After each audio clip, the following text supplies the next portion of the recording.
राजकीय मेळावा नाही। इथे कुठल्याही पक्षाचे झेंडे नाहीत। हा आहे मराठी जनांचा उत्सव, आपल्या भाषेचा महाउत्सव।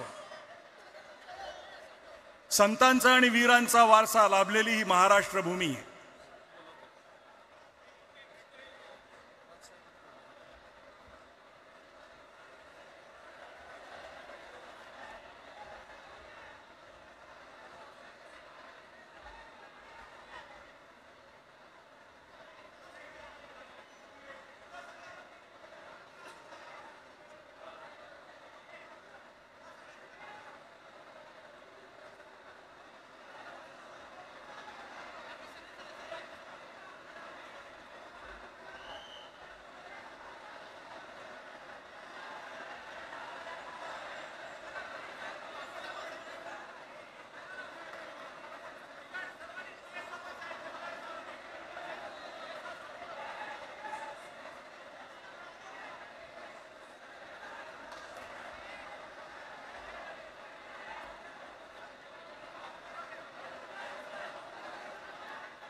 हाँ, तर मी कुठे होतो?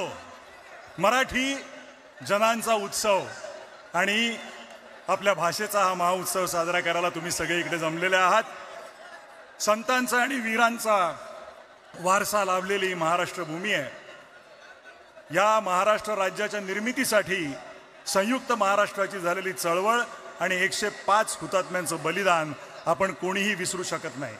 एस.एम. जोशी, कॉम्रेड डांगे यांच्याबरोबर त्या काळात ठामपणे उभे राहिले होते आचार्य अत्रे आणि प्रबोधनकार ठाकरे। आज हा मराठीचा लढा आपण जो दिला, त्या लढ्यामध्ये सगळे पक्ष आपल्याबरोबर सामील झाले होते आणि सगळे पक्ष आपल्याबरोबर असतील। आज ज्यांनी महाराष्ट्राचा मंगल कलश या महाराष्ट्रात आणला ते यशवंतराव चव्हाण यांचा वारसा लाभलेल्या राष्ट्रवादी काँग्रेस शरद पवार यांच्या सुप्रिया सुळे इकडे हजर आहेत, मी त्यांचं स्वागत करतो। जितेंद्र आव्हाडजी इकडे आहेत, बरेच नेते इथे उपस्थित आहेत, मी त्यांचे आभार मानतो इथे आल्याबद्दल। खरं म्हणजे या सगळ्यांकडनं आपल्याला 2-2 शब्द ऐकायला आवडले असते, परंतु आजचा कार्यक्रम हा आता इतका उशिरा सुरू झाला आहे की आपल्याला ही भाषणं, त्यांचे शुभेच्छा संदेश आपल्याला कदाचित त्यांच्याशी आपल्याला बोलता येणार नाही, त्यांच्याकडनं ऐकता येणार नाही। अनेक काही नेते आलेत। कॉम्रेड प्रकाश रेड्डी कम्युनिस्ट पार्टीचे, कॉम्रेड अजित नवले, माननीय श्री महादेव जानकर, शेका पक्षाचे जयंतरावजी पाटील, जितेंद्र आव्हाड साहेब आणि अनेक जण इथे उपस्थित आहेत। आपली उपस्थिती आमच्यासाठी फार महत्त्वाची आहे। खरं म्हणजे आपल्याकडनं शुभेच्छांचे संदेश आम्हाला ऐकायचे होते, परंतु आपल्याकडे आता वेळ कमी असल्यामुळे आपण पुढच्या कार्यक्रमाकडे जाऊया। कसं मी मगाशी म्हटलं त्याप्रमाणे त्या काळात ठामपणे उभे राहिले होते आचार्य अत्रे आणि प्रबोधनकार ठाकरे। प्रबोधनकार ठाकरेंचा वसा पुढील काळात जपला त्यांचे सुपुत्र माननीय हिंदू हृदय सम्राट बाळासाहेब ठाकरे यांनी। त्यांनी मराठी भाषा जपली आणि मराठी माणसाचा स्वाभिमान वाढवला। स्वर्गीय प्रबोधनकार आणि बाळासाहेब ठाकरे यांच्या महाराष्ट्र धर्माचा वारसा पुढे घेऊन जाणारे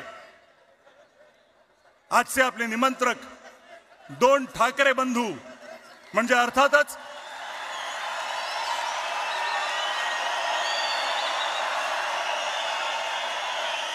शिवसेना पक्षप्रमुख उद्धव साहेब ठाकरे आणि महाराष्ट्र नवनिर्माण सेनेचे अध्यक्ष राजसाहेब ठाकरे हे आता उपस्थित झालेले आहेत.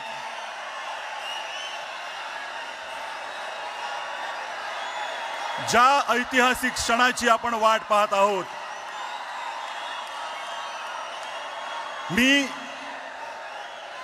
त्या दोन्ही नेत्यांना विनंती करतो त्यांनी ह्या मंचावर यावं आणि मराठीचा आवाज किती बुलंद आहे ते दाखवून द्यावं.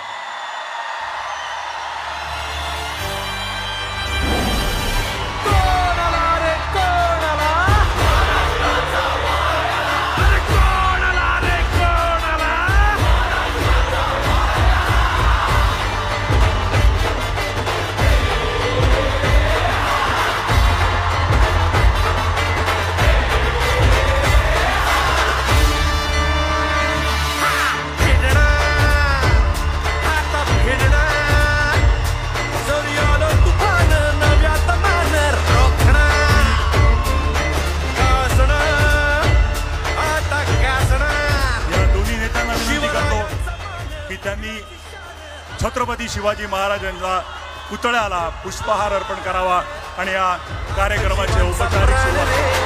जय भवानी, जय शिवाजी, जय घोष हल्ला आला तर काय घोडत वाघरे अशी भक्ती मनात आगरे हो एकच साहेब साहेब आपले ठाकरे ठाकरे ठाकरे आला तर काय घोडत वाघरे अशी भक्ती मनात आगरे हो एकच साहेब साहेब आपले ठाकरे ठाकरे ठाकरे. मी सर्वांना विनंती करतो की आपण स्थानापन्न व्हावं.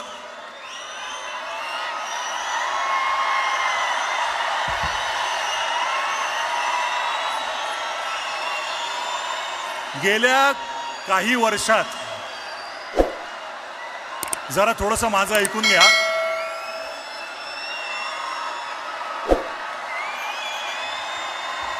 बरं का, तुमच्या मनातले काही शब्द बोलतोय आम्ही. गेल्या काही वर्षात शेकडो मित्रांनी 1000 वेळा हा प्रश्न तुमच्यातल्या अनेक जणांना विचारला असेल, किंबहुना इथे उपस्थित प्रत्येकाच्या मनातला हा प्रश्न असेल की येतील का रे दोन भाऊ एकत्र.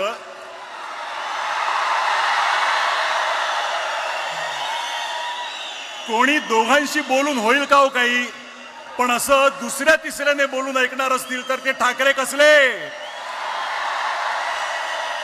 त्यांना स्वतःला पटलं तरच ते ती गोष्ट करणार आणि त्यांना पटणारं एका मंचावर आणणारं एक निमित्त घडलं. मराठी भाषेवर अन्याय करण्याचा प्रयत्न झाला आणि हे दोन वाघ चवताळून उठले.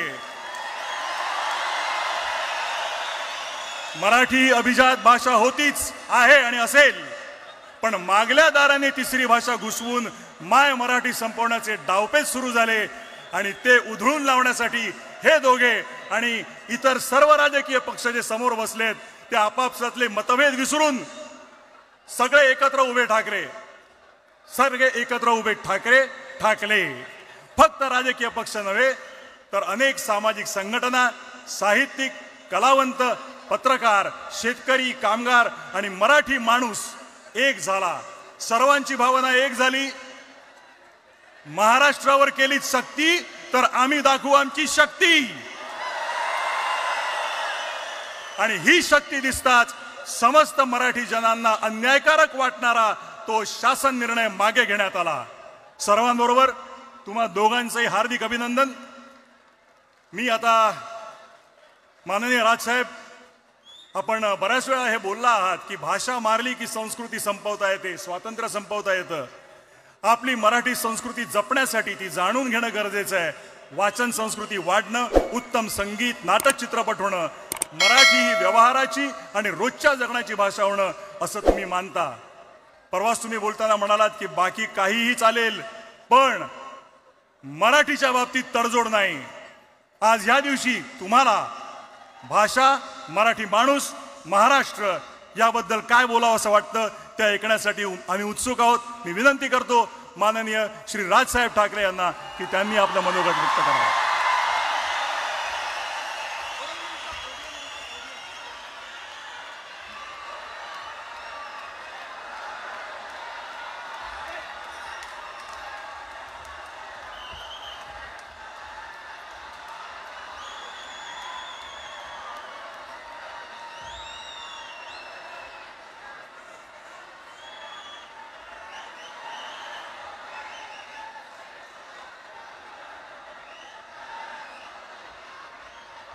चेक.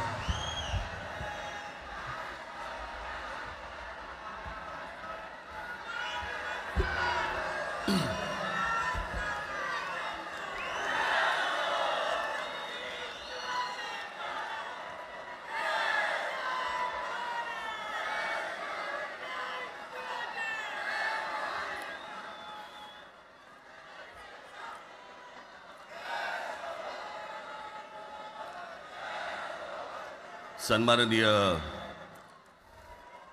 उद्धव ठाकरे,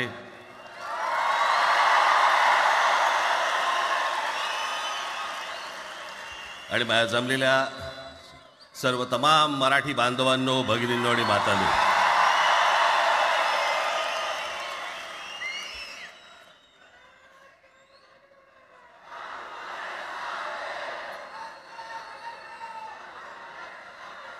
खरं तर दोघांची भाषणं संपली ना की एकत्र आरोळ्या ठोका.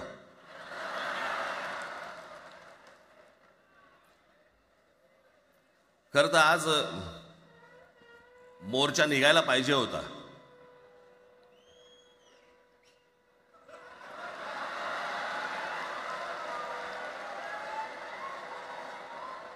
तोंडानेच आहे ना.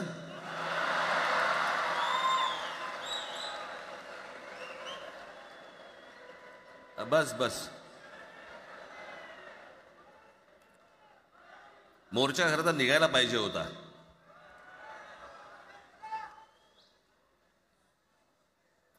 मराठी माणूस कसा सर्व बाजूने एकवटतो याचं एक चित्र मोठ्या प्रमाणावरती उभं राहिलं असतं.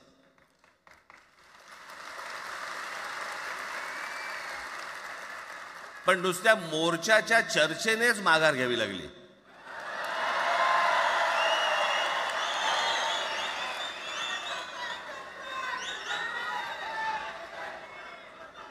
खरं तर आजचाही मेळावा हा खरं तर शिवतीर्थावरती मैदानात व्हायला पाहिजे होता.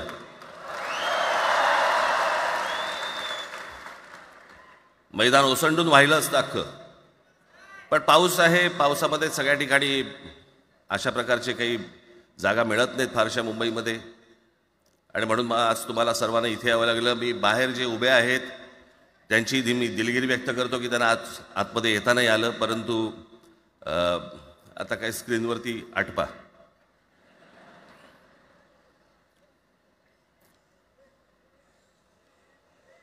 मी माझ्या मुलाखतीमध्ये एक म्हटलं होतं की ज्याच्यातनं या सगळ्या गोष्टी खरं तर सुरू झाल्या, आणि मी असं म्हटलं होतं की कोणत्याही वादापेक्षा आणि कुठच्याही भांडणापेक्षा महाराष्ट्र मोठा आहे.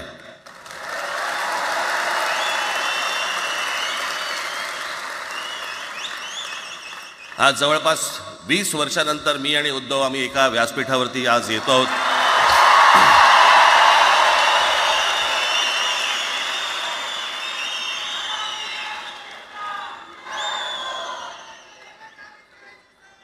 जे माननीय बाळासाहेबांना जमलं नाही, जे अनेकांना जमलं नाही, आम्हाला दोघांना एकत्र आणायचं, ते देवेंद्र फडणवीसला जमलं.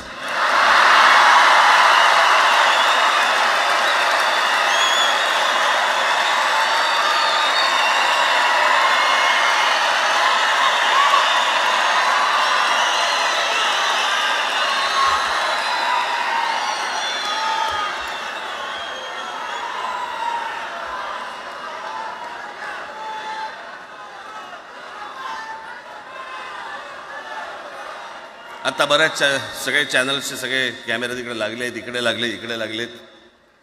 आता संध्याकाळी सगळं सुरू होईल. आता काय वाटतं, काय दोघांची बॉडी लँग्वेज कशी होती? कोणी कमी हसलं का, कोणी जास्ती हसलं का, कोणी बोलतायत का?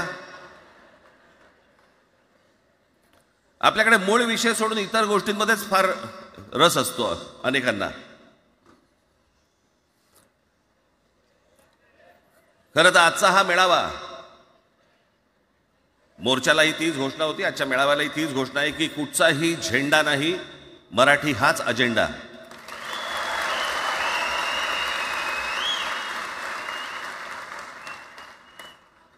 माझ्या मराठीकडे, माझ्या महाराष्ट्राकडे वेडावाकड्या नजरेने पाहायचं नाही कोणी.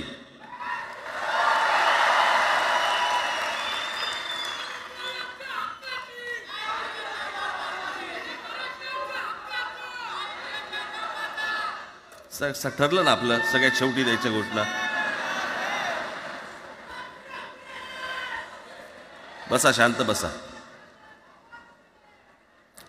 खरं तर हा प्रश्नच अनाठाई होता, काही गरजच नव्हती. हे कुठून अचानक हिंदीचं आलं मला काही कळलं नाही. मला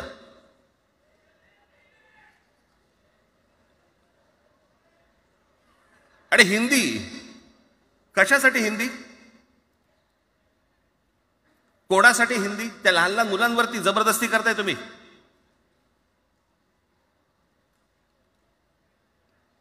कोणाला विचारायचं नाही, शिक्षण तज्ज्ञांना काही विचारायचं नाही, कोणाला काही विचारायचं नाही. बस आमची सत्ता आहे, आमच्याकडे बहुमत आहे, आम्ही लादणार. तुमच्या हातात सत्ता असेल ती विधान भवनात,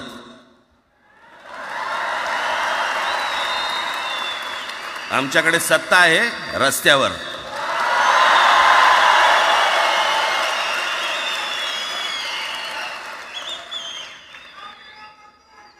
एक पत्र लिहिलं, 2 पत्र लिहिली, नंतर ते दादा भुसे माझ्याकडे आले.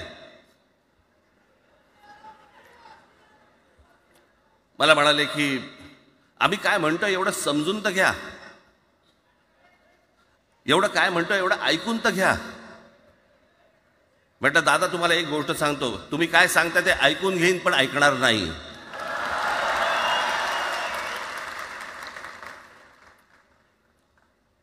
मराठीच्या विषयामध्ये त्याच्यात तुम्ही तिसरी भाषा लादताय. त्रिभाषा सूत्र. कुठलं त्रिभाषा सूत्र आणलं? त्रिभाषा सूत्र ज्या वेळेला आलं ते फक्त सेंट्रल गव्हर्नमेंट आणि राज्य सरकार, केंद्र सरकार आणि राज्य सरकार यांच्यामधल्या दुव्यासाठी म्हणून हे त्रिभाषा सूत्र फक्त आणलं. आज कोर्टातही नाही, तुम्ही हायकोर्टात जा, सुप्रीम कोर्टात जा, इंग्रजीमध्ये सगळ्या गोष्टी होतात. कुठे आहे त्रिभाषा सूत्र? मग मला सांगायला लागले म्हणे केंद्रीय शिक्षण धोरणामध्ये, त्या धोरणातही नाही ना, केंद्राच्या शिक्षण धोरणात, इतर कोणत्या राज्यातही नाही.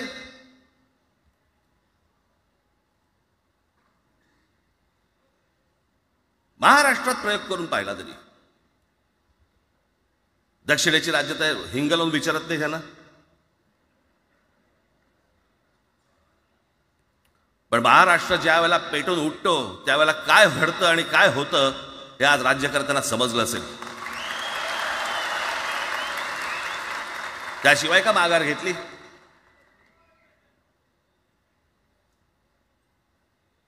विनाकारण आणलेला विषय होता.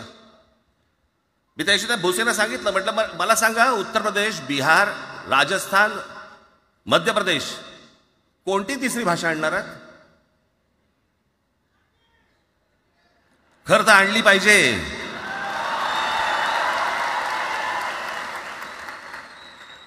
गंमत बघा, हिंदी भाषिक राज्य आहेत ती आर्थिकदृष्ट्या मागास, आणि हिंदी न बोलणारी जी राज्य आहेत ती आर्थिकदृष्ट्या प्रगत, आणि वर आम्ही हिंदी शिकायचं. यांना हिंदीतून राज्य नाही सांभाळता आली, यांना राज्यांचा विकास नाही करता आला. जे हिंदी बोलत नाहीत त्या राज्यांमध्ये, हिंदी बोलत असलेल्या राज्यांमधनं नोकरी धंद्यासाठी लोक इकडे येत आहेत आणि हे म्हणतात हिंदी शिका. कोणासाठी शिकायचं? 5वी नंतर काय हिंदी चित्रपट सृष्टीमध्ये जाणार आहेत पोरगा? कोणासाठी शिकायचं? हिंदी भाषेबद्दल मला वाईट नाही वाटत. भाषा कोणतीही श्रेष्ठच असते, उत्तमच असते. मग ती मराठी असेल, गुजराती असेल, तामिळ असेल, पंजाबी असेल, बंगाली असेल, हिंदी असेल, अजून कुठचीही असेल. एक भाषा उभी करायला खूप प्रचंड तपश्चर्या लागते, खूप लोकांची मेहनत असते. एक लिपी उभी करायला खूप प्रचंड ताकद लागते.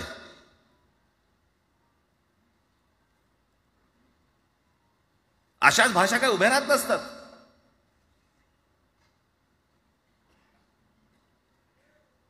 आणि या भाषेचं नवीन कुठून आणलं? त्याशी ते अमित शहा म्हणाले ज्याला इंग्रजी येतं त्याला पुढे म्हणे लाज वाटेल म्हणे मला इंग्रजी येतं. अरे तुम्हाला नाही येत?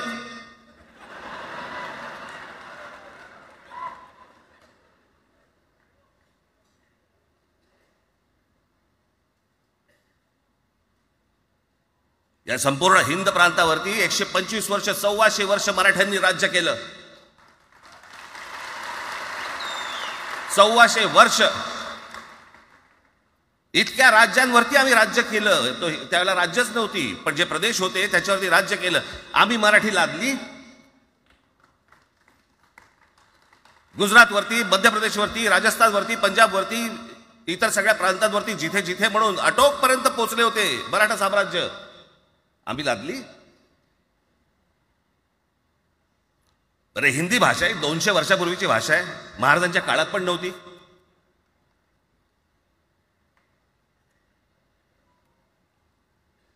कशासाठी आणि कोणासाठी आणि काय करायचे नेमकं?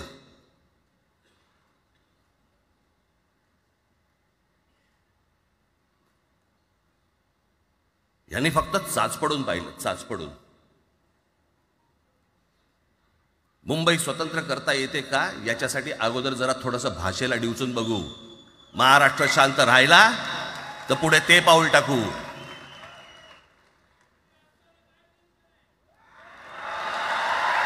कोणाची माय व्हॅली आहे त्यांनी महाराष्ट्राला हात घालून दाखवावं, मुंबईला हात घालून दाखवावं.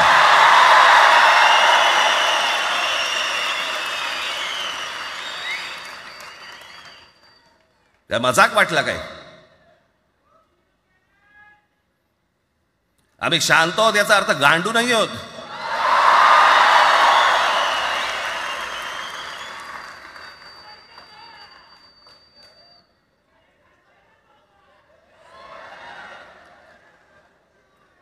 काही अंगावरती लादायचा प्रयत्न करता आणि मग आता माघार घेतली ना, मग माघार घेतली त्याचं काय करायचं? मग वेगळ्या ठिकाणी वळवा सगळं प्रकरण. वेगळ्या ठिकाणी म्हणजे कुठे? ठाकरेंची मुलं इंग्रजी मीडियम मध्ये शिकली, बरं मग पुढे? म्हणजे दादा भुसे मराठी मीडियम मध्ये शिकून शिक्षण मंत्री झाले, देवेंद्र फडणवीस इंग्रजी मीडियम मध्ये शिकून मुख्यमंत्री झाले. कुठे काय शिकले याचा काय संबंध?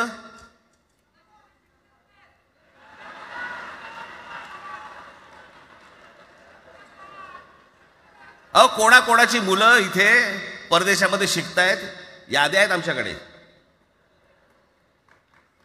त्याचं काय करणार आहात तुम्ही?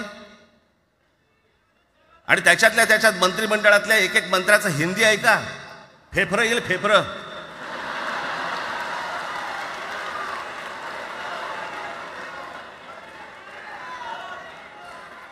हे असले प्रश्न महाराष्ट्रातच विचारले जातात. आता मी तुम्हाला अजून एक गोष्ट सांगतो.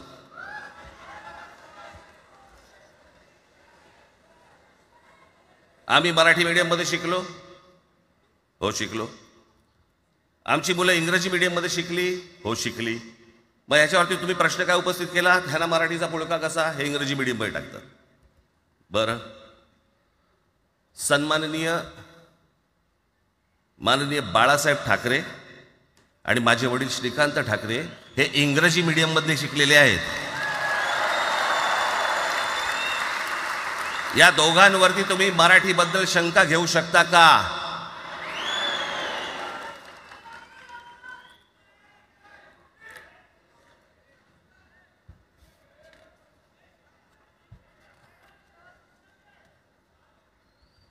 Lalkrishna Advani Saint Patrick high school Christian missionary school मध्ये शिकले. हिंदुत्वावर शंका घेऊ का त्यांच्या? कॉन्व्हेंट स्कूल मध्ये शिकलेले आहेत अडवाणी. दक्षिण भारतामध्ये बघा, तमिळच्या प्रश्नावरती, तेलुगूच्या प्रश्नावरती कडवटपणे समोर येऊन उभे राहतात. कोण विचारते तर ना तुमची मुलं कुठे शिकली आणि तुम्ही कुठे शिकलात?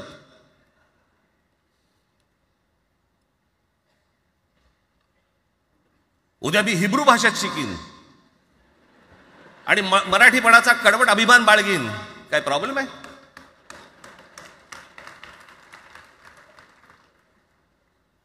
मी आता तुमच्याकडे दक्षिणेतले इंग्रजीमध्ये, मी अगदी थोडक्यात यादी आणली आहे. दक्षिण भारतातील इंग्रजी माध्यमात शिकलेले नेते आणि अभिनेते: Jayalalithaa, Doveton English medium school, Stalin English medium school Loyola, Kanimozhi Presentation convent school, Udhayanidhi म्हणजे करुणानिधींचा नातू, डॉन बॉस्को, चंद्रबाबू नायडू वडील इंग्लिश टीचर होते, शिक्षण इंग्रजी माध्यमात झालं, पवन कल्याण आंध्र उपमुख्यमंत्री, शिक्षण सेंट ॲन, नारा लोकेश NTRचा नातू चंद्रबाबूंचा मुलगा, Stanford school, Kamal Haasan Santhome high school, अभिनेता विक्रम मॉटफोर्ड स्कूल, अभिनेता Suriya English medium, AR Rahman आधी पद्मशेषाद्री बालभवन आणि नंतर मद्रास कृष्णनी हायस्कूल. परवा दिवशीचा एक प्रसंग सांगतो. एका व्यासपीठावरती तामिळनाडूमध्ये AR रहमान व्यासपीठावरती उभे होते, काहीतरी कार्यक्रम होता, त्या बाई तामिळमध्ये बोलत होत्या. अचानक ती बाई हिंदीत बोलायला लागली. त्याच्यावरती रहमानने तिच्याकडे असं बघितलं, बोलला हिंदी, आणि व्यासपीठावरनं खाली उतरला.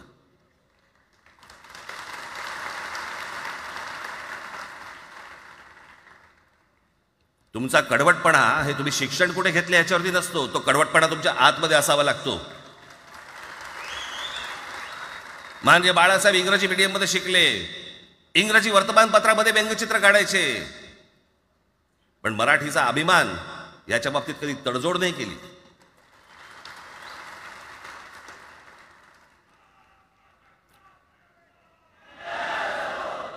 म्हणे एक भाषा म्हणे सगळ्यांनाच बांधून ठेवते. कुठची एक भाषा?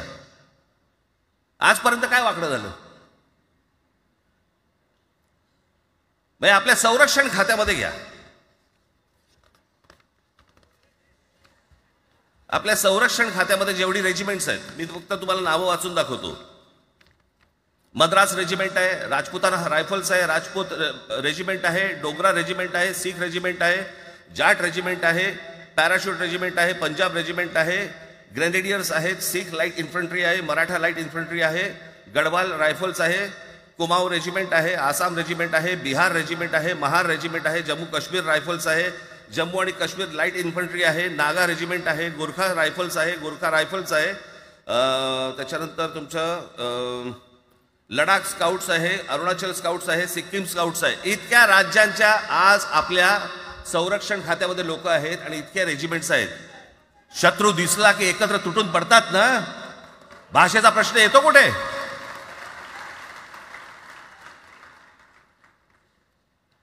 या देशामध्ये जेव्हा भाषावार प्रांतरचना झाली तीच या गोष्टींसाठी झाली ना, की प्रत्येक भाग तसे भाषांचे होते म्हणून. मग या सगळ्या गोष्टी का सुरू केल्यात तुम्ही? कशासाठी सुरू केल्यात? काय याच्या मागचं राजकारण? आत्ता सांगून ठेवतो. आज तुम्ही सगळेजण मराठी म्हणून एकत्र आलात. आज महाराष्ट्रामधला तमाम मराठी आज मराठी म्हणून एकत्र आला. टाळ्या वाजू नका. मी काय सांगतोय नीट ऐका. याचा पुढचं राजकारण ह्यांचं पुन्हा तुम्हाला जातीमध्ये विभागायला सुरुवात करतील. पुन्हा हे जातीचं कार्ड खेळायला सुरुवात करणार. मराठी म्हणून तुम्हाला कधी एकत्र येऊ देणार नाहीत. हे जातीपातीमध्ये विभागायला सुरुवात करतील. आता हे सुरू केलं. काल कोणीतरी ते व्यापाऱ्याच्या कानफडीत मारली मीरा भाईंदरला. त्याच्या काय इथे लिहिलं होतं काय गुजराती?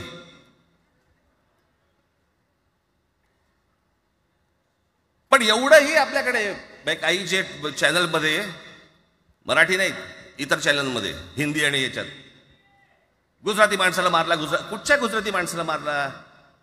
बाचाबाचीमध्ये समोरचा गुजराती निघाला, इकडचा मराठी निघाला. त्याच्यामध्ये काय गुजरात्यानं मारलं का? केवढे व्यापारी आहेत. अजून तर काहीच केलेलं नाही.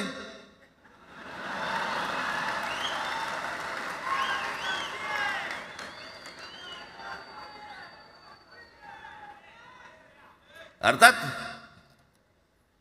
त्यांना मराठी आली पाहिजे याच्याबद्दल वाद नाही. विनाकारण उठसूट काय मारामारी करायची गरज नाही आणि मारायची गरज नाही. पण जर जास्ती नाटकं केली तर कानाखाली आवाज काढलाच पाहिजे तुम्ही. पण चूक त्यांची असली पाहिजे. आणि एका गोष्टीचं लक्षात ठेवा, अशी कधी गोष्ट कराल त्याचे व्हिडिओ काढू नका.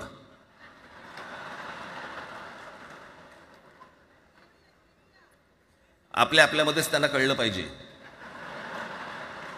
कळलं का? मारणारा कधी सांगत नसतो, मार खाणारा सांगत असतो मला मारला म्हणून. त्यांना सांगू देत. पण याचा अर्थ उठसूट कोणालाही उगाच मारायचं काही कारण नाहीये. अनेक लोक आहेत, अनेक गुजराती लोक आहेत, माझ्या अनेक परिचयाचे आहेत. माझे एक मित्र आहेत नयन शहा म्हणून, त्याला मी गुजराठी म्हणतो. तुमचा विश्वास बसणार नाही इतकं अप्रतिम मराठी तर बोलतोच, विनोदाचंही अंग आहे. आणि शिवाजी पार्क मैदानामध्ये फिरताना कानाला हेडफोन लावून पु ल देशपांडे ऐकणारा गुजराती आहे.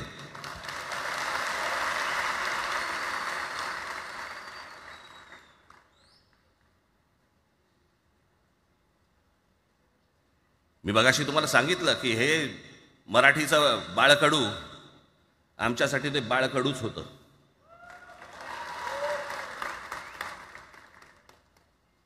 मी मागे एक प्रसंग सांगितला होता, आज मुद्दामून तो प्रसंग सांगतो आपल्याला की हे आमच्या धमन्यांमध्ये आलं कुठून. मी एवढा महाराष्ट्रासाठी मराठीसाठी कडवट का झालो. लहानपणापासूनचे अनेक प्रसंग आहेत माननीय बाळासाहेबांबरोबरचे, पण मी एक प्रसंग कधीही विसरणार नाही. आणि तो 1999 सालचा आहे. त्या 1999 साली शिवसेना भारतीय जनता पक्षाची युती सरकार येणार नाही अशी परिस्थिती होती.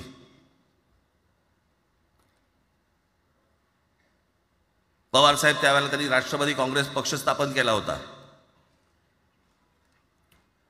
वेगवेगळे लढले होते. आणि मग सगळ्या त्या वादामध्ये, शिवसेना भारतीय जनता पक्षाच्या त्या वादामध्ये काहीच होईना. दिवसामागून दिवस चाललेत, परंतु काही होईना. एके दिवशी मी मातोश्रीला खाली बसलो होतो, दुपारची वेळ होती. अचानक 2 गाड्या लागल्या. साधारणपणे 3:30-4 वगैरे वाजले असतील. ते जरा वेळेला नाव विसरतो तिथे, पुण्याचं कोणतो जावडेकर, प्रकाश जावडेकर आणि काही मंडळी आली. मला म्हणाले, राज बाळासाहेबांना अर्जंट भेटायचं आहे. म्हटलं आत्ता ते भेटणार नाही. म्हटलं ती त्यांची झोपायची वेळ आहे. नाही म्हणे अर्जंट आहे म्हणे. म्हटलं नाही भेटणार. म्हटलं मी तुम्हाला सांगतो. म्हटलं काय विषय काय. म्हटलं मी बोलायचं काम करतो. म्हटलं काय विषय काय. आणि त्यांना सांगा मुख्यमंत्री पदाचा विषय झालेला आहे. म्हटलं अच्छा, अरे वा. म्हटलं काय झालं. सुरेशदादा जैन यांना दोन्ही बाजूने आम्ही ठरवलंय की त्यांना मुख्यमंत्री करायचं. एवढं फक्त बाळासाहेबांना सांगायचं. ठीक आहे. मी वर गेलो. रूममध्ये काळोख, शांतता. आम्ही अरे तुरेमध्ये बोलायचो म्हणून मी हाक मारली. म्हटलं हे काका. गाढ झोपले होते. म्हटलं काका उठ. ए काका उठ. बघितलं माझ्याकडे. हां काय रे. म्हटलं नाही ते सगळे खाली जावडेकर वगैरे सगळी मंडळी आली आहेत. म्हटलं बरं मग. नाही ते म्हणतात ते मुख्यमंत्री पदाचा विषय झाला आहे म्हणून. म्हटलं पण ते मला काय झालं.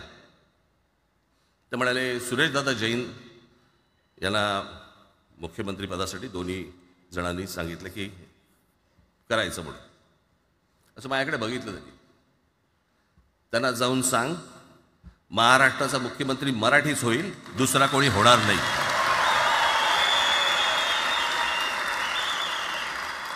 मराठी या एका विषयासाठी मला तिकडे कळलं की या माणसाने सत्तेवर लाथ मारली.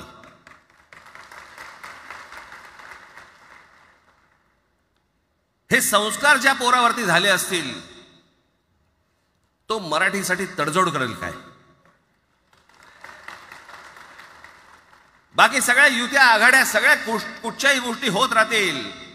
महाराष्ट्र, मराठी माणूस, मराठी भाषा याच्यावर तडजोड होणार नाही. कोणत्याही परिस्थितीत होणार नाही. याच्या पुढे देखील तुम्ही सर्वांनी सावध असणं पण गरजेचं आहे आणि सतर्क असणं पण तेवढंच गरजेचं आहे. पुढे पुढे काय काय गोष्टी घडतील, काय काय गोष्टी होतील कल्पना नाही, परंतु मला असं वाटतं की ही मराठीसाठीची एकजूट ही कायम राहावी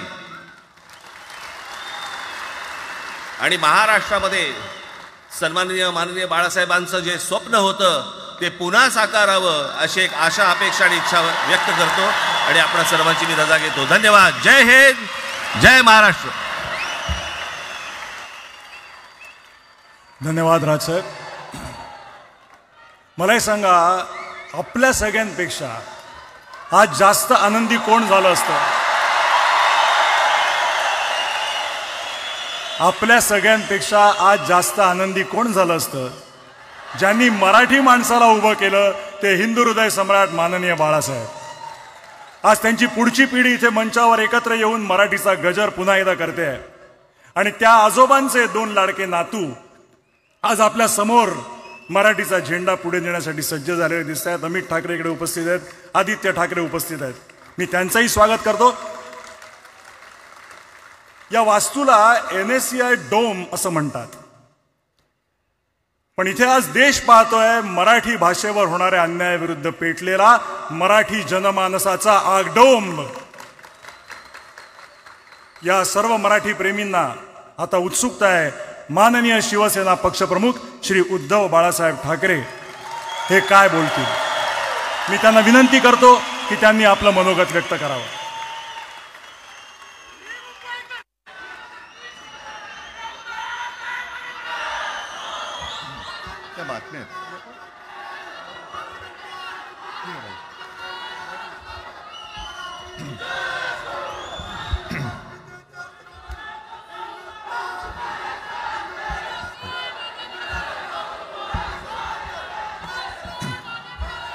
बऱ्याच वर्षानंतर राज आणि माझी भेट व्यासपीठावरती झाली. आता पंचायत अशी आहे की त्यांनी मला सन्माननीय उद्धव ठाकरे असं बोललेलं आहे.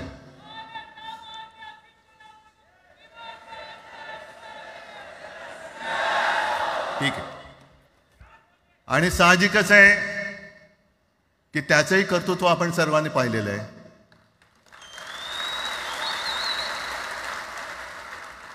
म्हणून माझ्या भाषणाची सुरुवात करताना सन्माननीय राज ठाकरे आणि जमलेल्या माझ्या तमाम मराठी हिंदू बांधवांनो, भगिनींनो आणि मातांनो,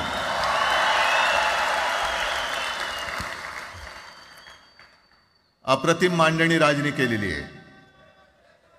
माझ्या भाषणाची काय आवश्यकता आहे असं मला वाटत नाही, कारण आजच्या कार्यक्रमाची घोषणा झाल्यानंतर साहजिकच आहे सगळ्यांचं लक्ष हे आज भाषणाकडे आहे. पण वैयक्तिक मला असं वाटतं की आज आमच्या भाषणांपेक्षा आमचं एकत्र दिसणं हे महत्त्वाचं आहे. सर्वप्रथम मी इकडे समोर सगळेजण बसलेत, ज्यांनी ज्यांनी मराठी भाषेसाठी पक्षभेद विसरून एक मराठी माणसाची वज्रमूठ दाखवली, त्या सगळ्यांना धन्यवाद देतोय. दीपक पवार पण त्याच्यात आहेत, सगळेच आहेत, मुणगेकर साहेब आहेत, सुप्रियाताई आहेत, सगळेच आहेत. कोणाकोणीचे नाही. महादेवराव बसले. महादेवराव आपल्याला सुद्धा बऱ्याच वर्षांनी पाहिलं. काय वेळेला काय जानकर बी अंजान होते, असं होतं. पण एक गोष्ट नक्की की आमच्या दोघांमध्ये जो काही अंतरपाठ होता तो आनाजी पंतांनी दूर केला.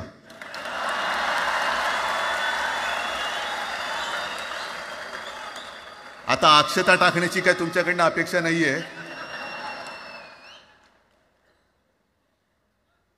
एकत्र आलोय एकत्र राहण्यासाठी.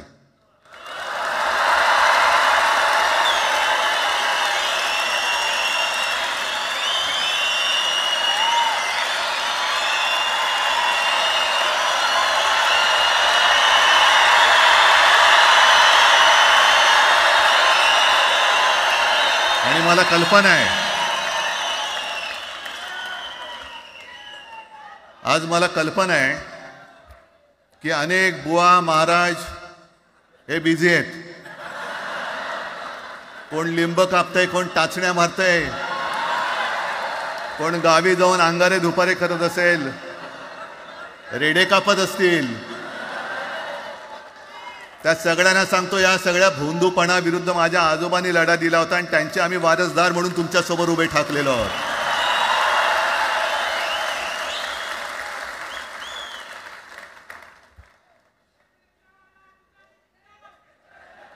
नाही, हे सगळं आपणच करून ठेवलेलं आहे.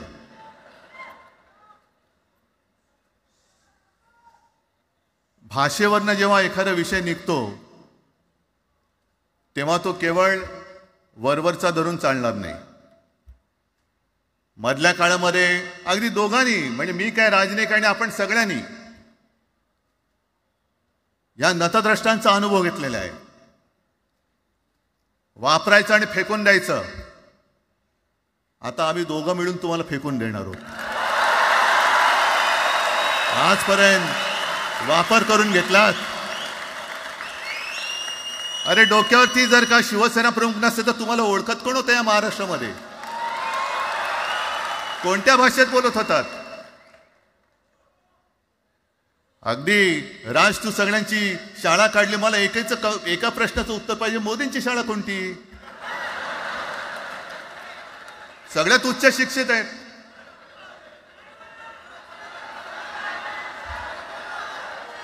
पण हे जे काय यांची मध्यंतर मी बोललो ना, भाजप ही अफवांची फॅक्टरी आहे.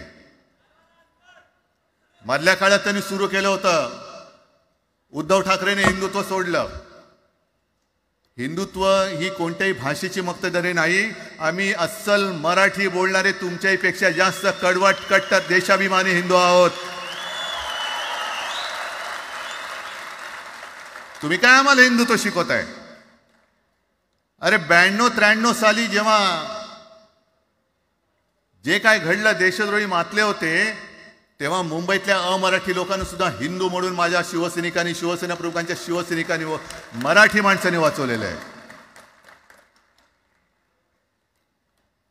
आणि देवेंद्र फडणवीस आज जे बोललेत, बातमी आले सगळीकडे, मी इकडे बातम्या आणल्यात. भाषेच्या नावाखाली गुंडगिरी सहन केली जाणार नाही.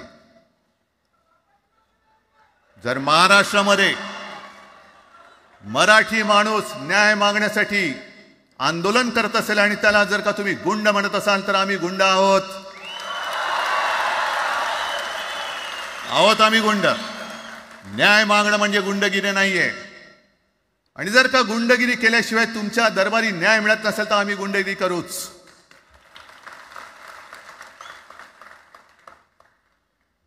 पण हे सगळे राजकीय वाडगे, देवेंद्र फडणवीसांची आजचं वक्तव्य म्हणजे मला संयुक्त महाराष्ट्र चळवळीच्या वेळेला सखा पाटलांनी केलेलं एक वक्तव्य आठवते. हे असेच तेव्हाचे, म्हणजे जो दिल्लीत बसतो त्याचे पाय चाटणारे इथले राज्यकर्ते असतात, ते त्यांना मी बाडगे म्हणतोय.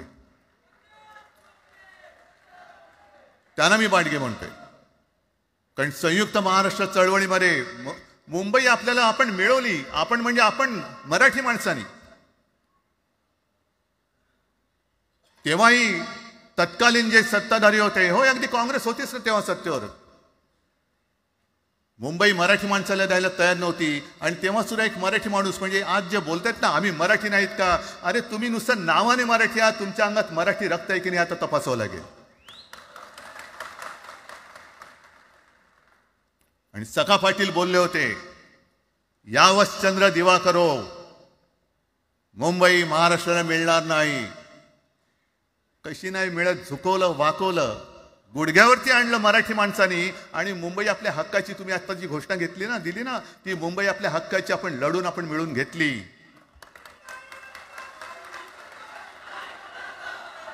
कशासाठी हा सगळा तुम्ही घोळ घालतात? पण याच्या मागे मी जे माझ्या डोक्यात जो एक विचार आहे, पटतं की नाही बघा. हे यांचं सध्या जे काय चालू आहे, म्हणजे आधी आपल्याला सुद्धा वाटलं होतं. कारण तेव्हा काश्मीरमध्ये 370 कलम होतं, ते हटवण्यासाठी शिवसेनेने पाठिंबा दिला. आणि तेव्हा यांनी घोषणा दिली होती, एक निशाण, एक प्रधान, एक विधान. बरोबर आहे, देश एक असला पाहिजे, संविधान एक असलं पाहिजे, निशाण सुद्धा एकच, तो आपला तिरंगा असला पाहिजे. भाजपचं भांडी पुसायचं फडकं असता कामा नये. ते फडकं म्हणजे आमचा राष्ट्रध्वज नाहीये, पण ते सगळं चाललंय एक एक एक एक. त्याच्यानंतर आता नवीन एक टुमणं काढलं, 1 नेशन 1 इलेक्शन. म्हणजे हळुवारपणाने हे सगळं काही एक एक एक करत, हिंदी, हिंदू, हिंदुस्तान, हिंदू आणि हिंदुस्तान मान्य आहे, पण हिंदीची सक्ती आम्हाला मान्य नाही. तुम्ही कितीही कमिट्या करा, हिंदीची सक्ती तुमचे 7 पिढ्या उतरल्या तरी आम्ही लावू देत नाही.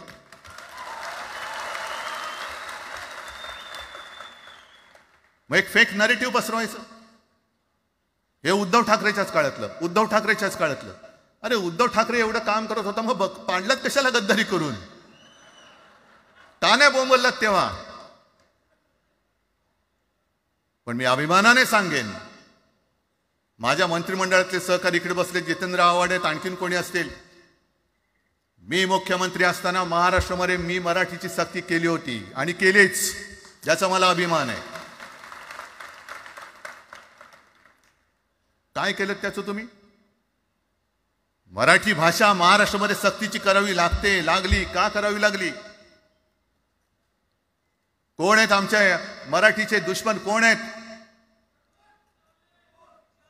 पण महाराष्ट्रामध्ये मराठीची सक्ती केल्यानंतर सुद्धा काही लोक कोर्टामध्ये गेले. ती गुंडगिरी नाही होत. पण आता कोणतरी एक तो भेडिया असं ना त्याचं नाव,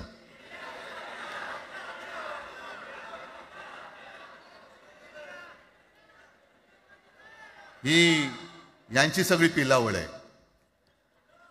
तोडा फोडा आणि राज्य करा. आपण ज्या काही गोष्टी केल्या होत्या, हे म्हणतात म्हणे शिवसेनेने आजपर्यंत काय केलं. शिवसेना म्हणजे आता राज, मी तुला माझ्या सोबतच घेतो, कारण आपण तेव्हा एकत्रच होतो, आता सुद्धा पुढे एकत्र चाललेलो आहोत. त्याच्यामुळे आपलं सगळं तेव्हाच म्हणतोय, आपला एवढ्या वर्षाचा कालखंड.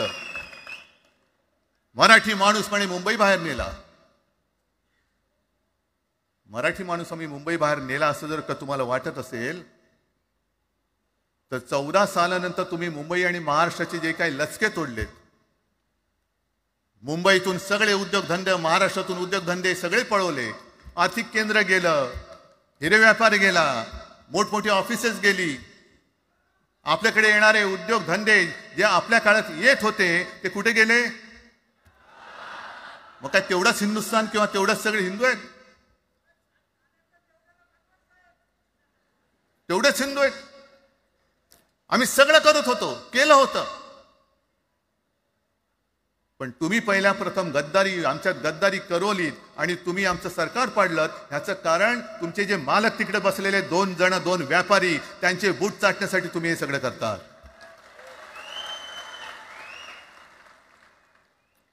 हे इतक्या वर्षाचं सगळं सहन करत करत करत आपण आलो. आपल्या डोळ्या देखत सगळे लचके तोडले जात आहेत.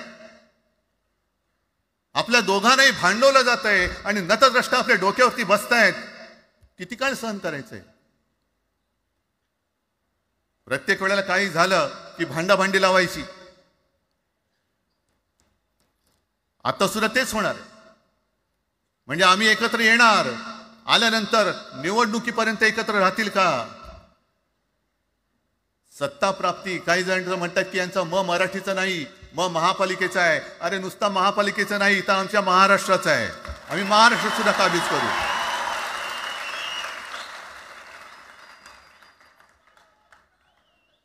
आज तर निवडणुका नाही आहेत.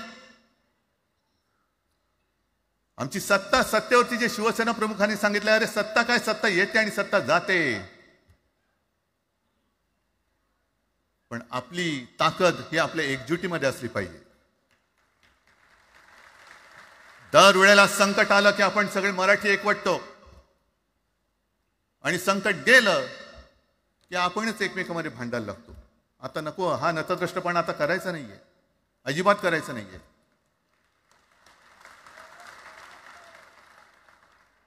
कारण गेल्या विधानसभेत त्यांनी जे काही केलं, बटेंगे तो कटेंगे. आपल्याला काय वाटलं होतं की हिंदू मुसलमानांमध्ये करतायत. हिंदू मुसलमान तर केलंच, पण त्यांनी खास करून केलं ते मराठी मध्ये केलं. म्हणजे यांची नीती आहे ती अशीच आहे जे गुजरातमध्ये त्यांनी केलं. गुजरातमध्ये गेल्या निवडणुकीत एक असा माहोल होता, मला वाटतं मोदी तेव्हा तर त्यांच्या नंतर असेल, माहित नाही मला, लक्षात नाही. वातावरण असं पेटलं होतं गुजरातमध्ये की बस आता पटेल यांना आपटेल. पण त्यांनी काय केलं बरोबर, पटेलांना भडकवलं, पटेलांना वेगळं केलं आणि पटेल तर सगळं एकत्र केलं. हरियाणामध्ये पण तेच केलं. जाट लोकांना भडकवलं, जाट लोक एकत्र झाले त्यांना वेगळं केलं आणि जाटे तर सगळा जो काही समाज होता तो एकत्र करून तिकडे सत्ता प्राप्त केली. महाराष्ट्रामध्ये तेच केलं.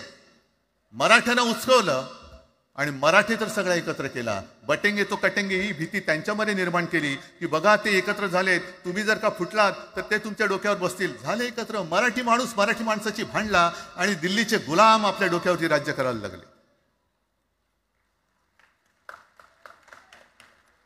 आणि आपण त्यांच्या पालख्या व्हायच्या. नुसते पालख्यांचे भवी होणार की तुम्ही कधीतरी आपल्या माय मराठीला पालखीमध्ये सन्मानाने बसवणार आहात. बस झालं, आता यांची जोखड फेकून दिली पाहिजे. एकमेकांमध्ये भांडून त्यांचे जे काही डाव आहेत ते करत असतात. मी पेपरमध्ये बघितलं, काल बघितलं, आज बघितलं. आमचे पंतप्रधान जगभर फिरतायत. काय तो मोठा पट्टा घातलाय, स्टार ऑफ घाना. कुठे आला घाना देश? इकडे घाण आणि तिकडे घाना, स्टार ऑफ घाना. पण एका बाजूला मोदींचा फोटो आणि दुसऱ्या बाजूला माझ्या महाराष्ट्रामधला शेतकरी कर्जबाजारी झालाय, त्याला बैल सुद्धा तर पोचवत नाही, बैल मिळत नाही, म्हणून त्या नांगराचं जोखड घेऊन तो शेती करतोय. मग एका बाजूला हा शेतकरी त्याच्या खांद्यावरती गळ्यामध्ये ते नांगराचं जोखड आहे आणि तिकडे आमचे पंतप्रधान स्टार ऑफ घाना. लाज वाटली पाहिजे, लाज, खरोखर लाज वाटली पाहिजे. आणि आजच पेपरमध्ये बातमी आले, 2 बातम्या आल्या की लाडक्या बहिणीचं पोर्टल आता बंद, नव्याने नोंदणी होणार नाही. बसा बोंबलत आता. आणि त्याही पेक्षा सगळ्यात भयानक गोष्ट म्हणजे संपूर्ण देशामध्ये सगळ्यात जास्त कर्जबाजारी शेतकरी कुठे असतील तर ते आपल्या महाराष्ट्रामध्ये आहेत. महाराष्ट्र आता थांबणार नाही, कर्ज काढतच राहणार. आणि ही यांची जी काही खेळी आहे, आपापसात भांडवायचं. मी एक साधी गोष्ट केली होती. जितेंद्र, तुम्हाला माहिती असेल, आपण तिकडे चौपाटीला, जिकडे बिर्ला मातोश्री बिर्ला क्रीडा केंद्र काय आहे,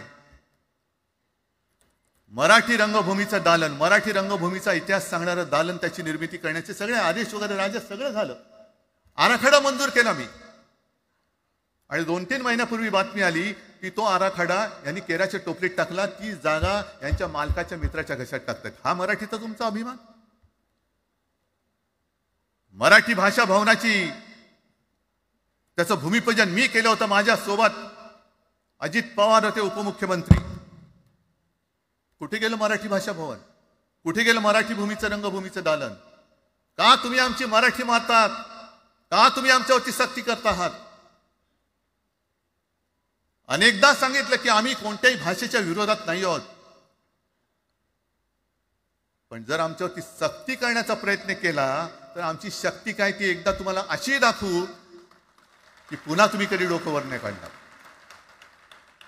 पुन्हा डोकंवर काढणार नाही. या सगळ्या गोष्टींकडे आपण आज एकत्र आलेलो आहोत. पुन्हा आपल्यामध्ये काड्या घालण्याचे उद्योग होतील, कारण त्यांचा धंदाच तो आहे. एकतर कुठे, मी नेहमी सांगतो, कोणाच्याही लग्नामध्ये भाजपवाल्यानं बोलवू नका. येतील मस्त श्रीखंड, बासुंदी, पोळ्या बिळ्या खातील आणि त्याला नवरा बायकोत भांडण लावून दुसऱ्या लग्नात जेवायला जातील. बरं, एवढं केलं तरी बरं, नाही तर त्या पोरीलाच पळून घेऊन जातील. कारण ह्यांचं स्वतःच असं काहीच नाहीये. कोणत्याही लढ्यामध्ये कधीही भाजपा नव्हता. अगदी संयुक्त महाराष्ट्राच्या चळवळीमध्ये सुद्धा भाजप हा सगळ्यात शेवटी आला आणि 57ची निवडणूक झाल्यानंतर सगळ्यात पहिल्यांदा बाहेर पडला. हे जनसंघ, तेव्हा त्यांचा जो राजकीय नाव होतं जनसंघ, यांच्याकडनं आम्ही देशाभिमान शिकायचा, यांच्याकडनं आम्ही महाराष्ट्राचा अभिमान शिकायचा. आणि आम्ही आपापसात भांडून ह्यांना सगळं काही बहाल करून टाकायचं, या सगळं विकून टाका, सगळा सत्यानाश करून टाका. अरे आपली मुंबईच्या शिंदड्या उडवल्या जात आहेत. अख्खी मुंबई कोणाच्या कशात घालतायत? कोणाच्या? बघत बसायचं सगळं. म्हणजे आज सगळ्यात जास्त जर कोणी जमिनीचा मालक मुंबईमध्ये असेल तो यांच्या मालकाचा मित्र आहे, अदानी. कोणाची जागा? कोणी रक्त सांडलं? कोणी ते हुतात्मा स्मारकाला वंदन करताना सुद्धा आपल्याला लाज वाटली पाहिजे. अरे त्यांनी तर रक्त सांडलं, बलिदान केलं, पण त्यांनी रक्त सांडून मिळून गेलेली मुंबई जर का आपण राखू शकणार नसू तर आपल्याला लाज वाटली पाहिजे, शरम वाटलं पाहिजे. म्हणून त्या रक्ताची शपथ घेऊन मुंबई आणि मराठीच्या रक्षणासाठी आपल्याला उभं राहायला पाहिजे. ठीक आहे, असतील, होते मत, पटली होती, पटले नसतील, पण याच्या पुढे मराठी आणि महाराष्ट्र धर्माचं रक्षण करणं. आमचा हनुमान चालीसाला विरोध नाहीये, पण मारुती स्तोत्र आम्हाला का विसरायला लावताय? मारुती स्तोत्र आहे ना, भीमरूपी महारुद्रा. आमचा जय श्रीरामला विरोध नाहीये, पण भेटल्या म्हटल्यानंतर राम राम हे म्हणणारे आम्हीच मराठी. हे तुम्ही आता जय श्रीरामची घोषणा द्यायला लागलात, पण जय जय रघुवीर समर्थ सांगणारे समर्थ रामदास त्यावेळेला आमचे होऊन गेले. त्यांनी आम्हाला पहिल्यांदा रामाची भक्ती शिकवली. त्याच्यामुळे यांचा काही आगा नाही, पिछा नाही. राजकारणातले हे व्यापारी आहेत, वापरा आणि फेका. तो एक गद्दार काल एक बोललाय, जय गुजरात.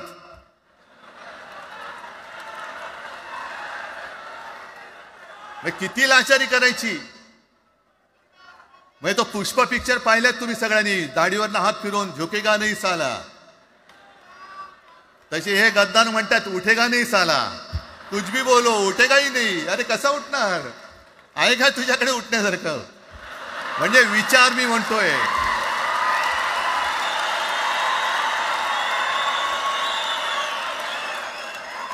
अरे विचार वगैरे मी म्हणतोय.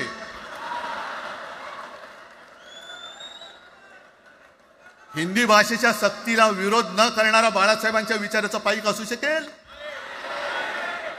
आपला मालक आला म्हणून त्याच्यासमोर जय गुजरात म्हणणारा आपल्या